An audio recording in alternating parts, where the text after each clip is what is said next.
Hey guys, I want to take a few minutes to go over some ACT math questions that many of the students I've worked with over the past 11 years have, as a whole, seemed to struggle with the most. And these problems come off the June 2016 exam. You can find that online anywhere if you want to. Perhaps you've been using it.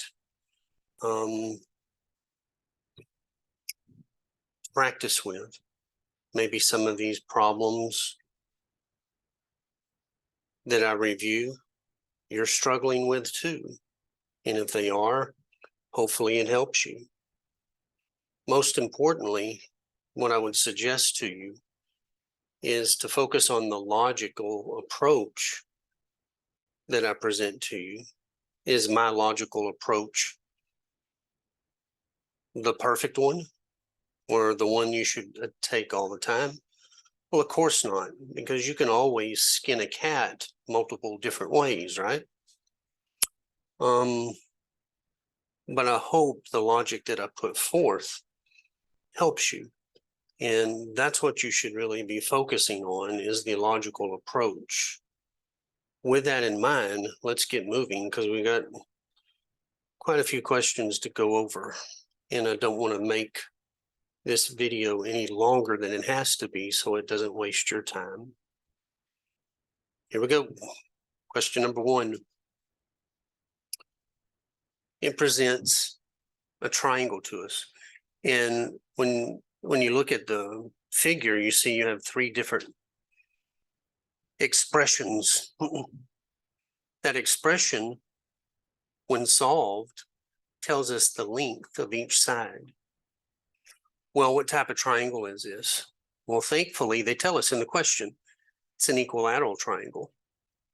It goes on to say, equilateral triangle ABC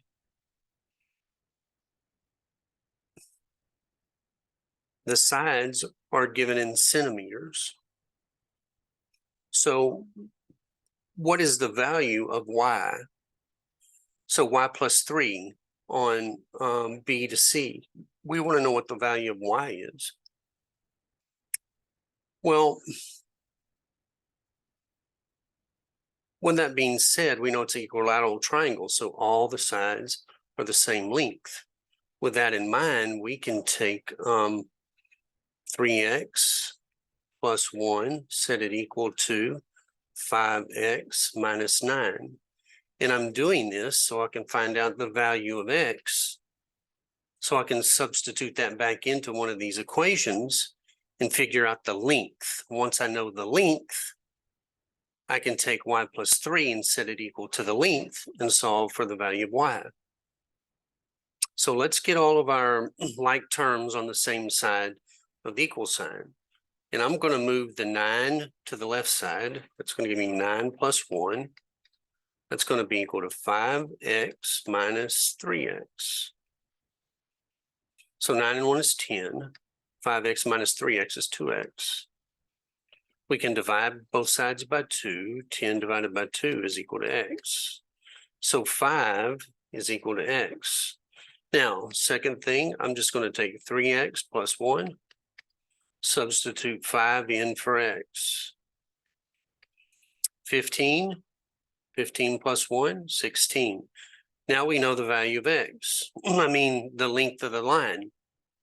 So the third thing we can do is go to y plus 3, set it equal to 16. Subtract our 3, and you get y is equal to 16 minus 3. And that's 13, as you all can see. That's answer choice J. Now, I hope you focus on the logic, because it's going to be the logical approach on these standardized exams that's really going to help you the most. There's really nothing to memorize here, but think about the logical approach. All right, let's move on to our next question. All right, down 1. So we have a triangle. It's a right triangle. And in the question, it says the cosine of L is 7/16. So we know the cosine of L is equal to 7/16. Now, the formula for the cosine of L is the adjacent over the hypotenuse. Okay, so let's do this. Let's redraw the triangle. And then let's label the sides. Here's the right angle. So this side's the hypotenuse, H. We're looking at it from the perspective of L. So this side must be the opposite. This side must be the adjacent. So we know the adjacent side is 7, and we know the hypotenuse is 16. Now the question says, what is the sine of N? Okay, well, if we just redraw this real quick, and set up what we know about this. We know this is the hypotenuse, which is 16. We know this over here is 7. Now we're looking at it from the perspective of N because we want the sine of N. Now the sine formula is the opposite over the hypotenuse. So now when we look at it from the perspective of N, this side becomes the opposite. Our hypotenuse is always across from the right angle. This side over here is now the adjacent. We need the opposite over the hypotenuse, and that's what we have. Opposite is 7. The hypotenuse is 16. So the sine of N is equal to 7/16, which is answer choice C. Okay. Now let's move on to the next question.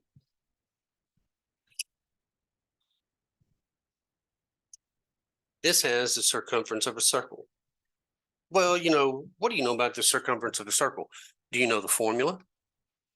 Circumference is 2 pi r. I hadn't even looked at the rest of the question. That's the first thing I think. Now, what is the length in centimeters of the radius of the circle? So we need to solve this for the radius. We know the circumference is given to us. And it's told us it's 20. Well, 20 centimeters. We need to solve this for the radius. So 20 divided by 2 pi is equal to r. There's our radius. 20 and 2 can be reduced by 2. So that becomes 10 over pi. Now look at your answer choices. Answer choice B.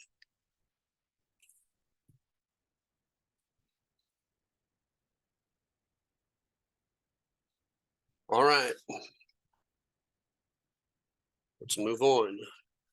Oh boy, look what we got here. We got us a fractional equation. It's fractional.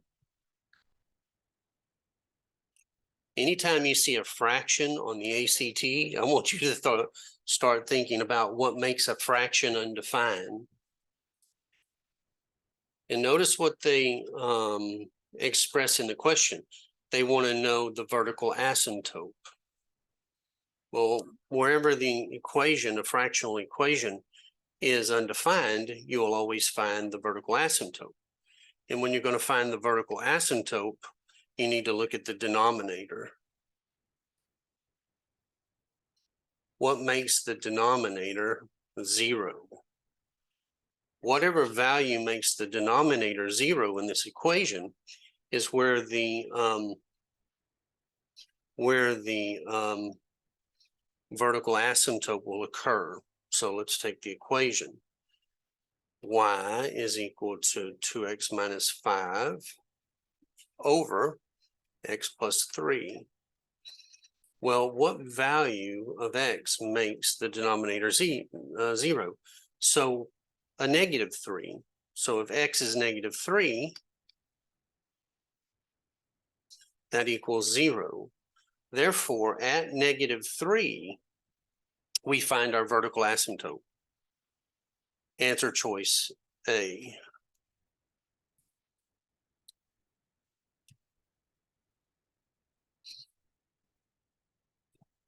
Let's move on.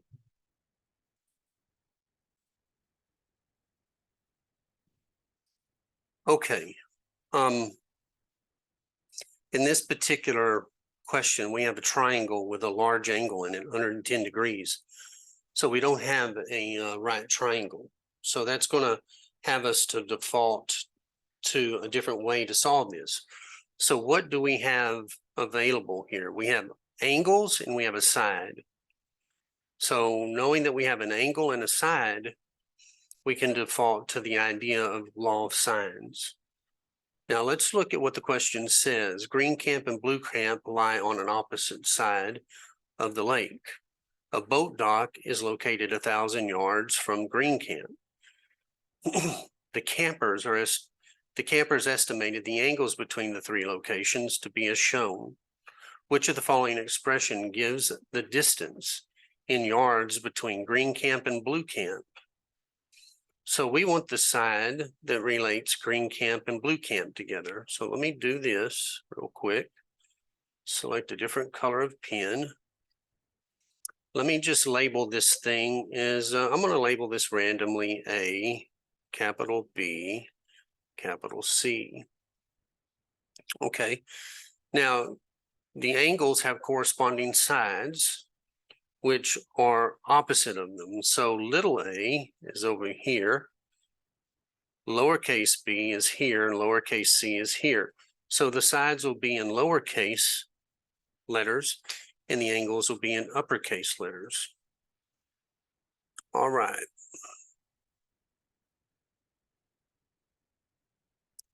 Now, the law of sines is going to be really important here. I'm going to write it with the sides on top, A over the sine of A, little b, or lowercase b, sorry, over the sine of uppercase B, lowercase c over the sine of its angle, capital C. So what information do we have here? We have lowercase c, which is 1,000. So we can begin to fill in this information. 1,000 over, well, the sine, and what's its angle? It's 110. All right. What else do we have? What do we know about B? We know this would be B, and then we would know the angle of B is 20.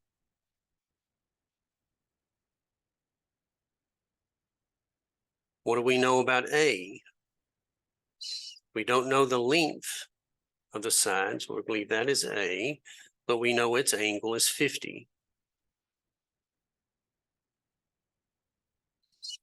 Now we want to know the distance between Green camp and Blue camp, so that's side A. Now we need to pair this with one of the other two fractions that's completely filled out. So I'm going to take the side we're looking for, A over sine of 50, set it equal to 1,000 times the sine of 110. We need to solve for side A. So you can since this is a proportion, you can cross multiply and divide and solve for your side. So that's going to be sine times sine of 110 times A, sine of 50 times 1,000. So let me just write it here for you.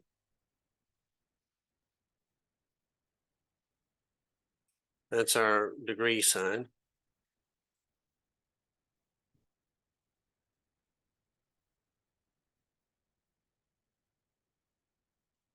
Now we need A, so we're going to divide by the sine of 110.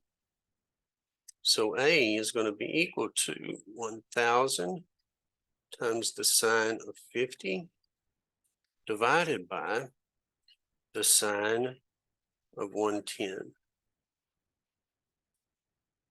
50 degrees, 110 degrees. Now look at your answer choices.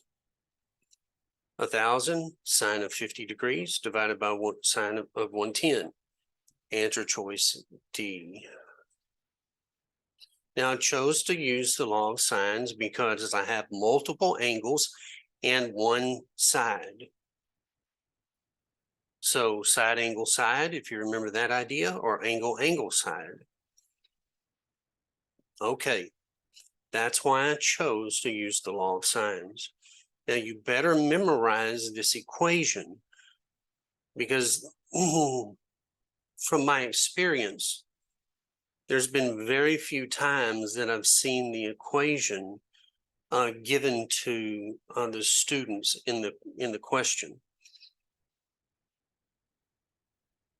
On the flip side of that, they will almost always give you the law of cosines in the question. So it gives you a hint to use the law of cosines. All right, so let's move on. Okay, we got a fraction here. So every time I see a fraction, the first thing I think is what makes it defined, undefined. When the denominator is 0, right? That's just the first thought that I default to anytime I see a fraction. I never want to overlook that ideology because I know they test it a lot. But in this case, they tell us x, the value of x has to be greater than or equal to 3 or less than or equal to 5. And they tell us the y value must be greater than or equal to 7 or less than or equal to 9. So the values that we choose here to work with is defined in the question. We know we have this particular equation, 2 over, I think that's y minus x. I need to get some new glasses. All right, so that's the first thing we really know. And it says the smallest possible value for this equation is what? Well, what makes a fraction really small? Well, when the denominator is much larger, right, than the numerator. So we have to set up y minus x to give us a large number. With that in mind, our y value must be the greatest number that we're allowed to use. So here we go. So this is 2 over y of 9 minus, and to make that a real large number, we have to use the smallest x value, 3. That becomes 2 over 6. That can be reduced to 1/3. Hence, answer choice D.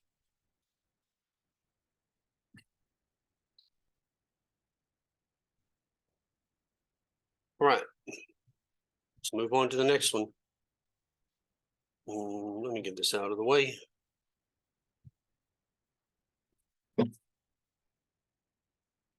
Okay, so in this particular question, they're showing us some angles made with that line as it's been moved off the x-axis. The question states in a standard coordinate plane, theta, which is the angle, that's the symbol theta, is the radian measure of any angle in standard position with the point RS on the terminal side. Which of the following points is on the terminal side of the angle in standard position, have a radian measure of pi minus theta. Okay, so let me do something real quick. Let me change the color of my pen again. And let's do this. So from here to here is 90 degrees, right? Well, that's also pi halves. Well, from here all the way over to the negative side of the x-axis is 180 degrees. Well, that's also called pi. So our pi is located on the negative x-axis. Now, if we take pi and subtract that amount, then our line ends up in quadrant 2 of the graph. So pi minus theta ends up somewhere in quadrant 2. So therefore our point, right, is a negative r with a positive s. Now, which one of these has negative r positive s? Answer choice F. I hope that helps.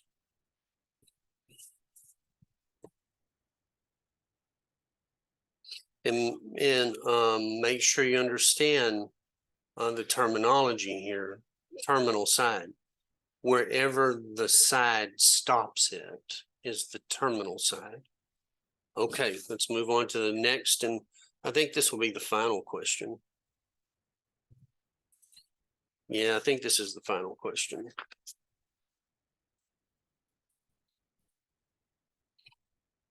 All right, let me change the color of my pen again.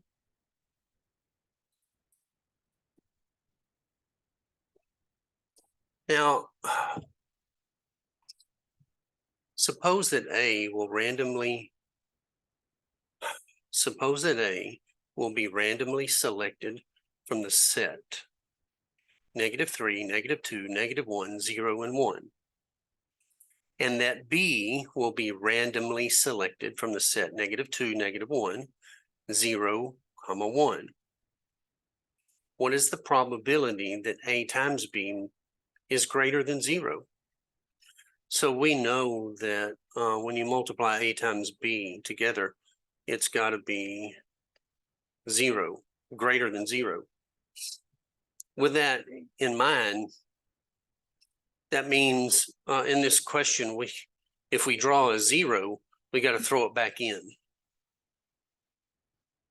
So what is the probability that A times B will be greater than 0? Well, how many total combinations do we actually have? In the first set, we have 1, 2, 3, 4, 5. We have 5 numbers. In the second set, we have 1, 2, 3, 4. We have 4 numbers. So 5 times 4 gives us a possible 20 combinations.